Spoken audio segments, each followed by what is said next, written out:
এখন যারা সরকারকে অসহযোগিতা করছেন, আপনারা যদি অসহযোগিতা অব্যাহত রাখেন, এই সচিবালয়ের কর্মকর্তা কর্মচারীদের বিকল্প আমরা এই জনগণ খুঁজে নিব।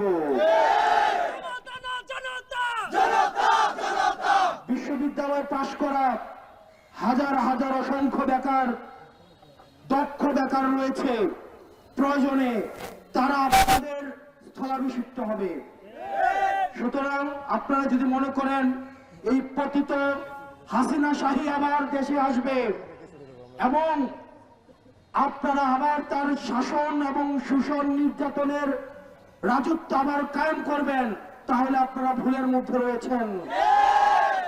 এই জুলুম আর বাংলাদেশে কোনোদিন ফিরবে না। বাংলার আকাশে আর কোনোদিন জুলুম লেখা হবে না। আমরা জুলুমের পরিবর্তে আমরা ইনকিলাব লিখেছি। সুতরাং এখন যারা ষড়যন্ত্র করছেন, আপনাদেরকে হুঁশিয়ার করে দিচ্ছি, আপনারা জনতার কাতারে নেমে এসে এই অন্তর্বর্তীকালীন সরকারকে সহায়তা করার মধ্য দিয়ে বিচার, সংস্কার এবং নির্বাচনের দিকে এগিয়ে যান।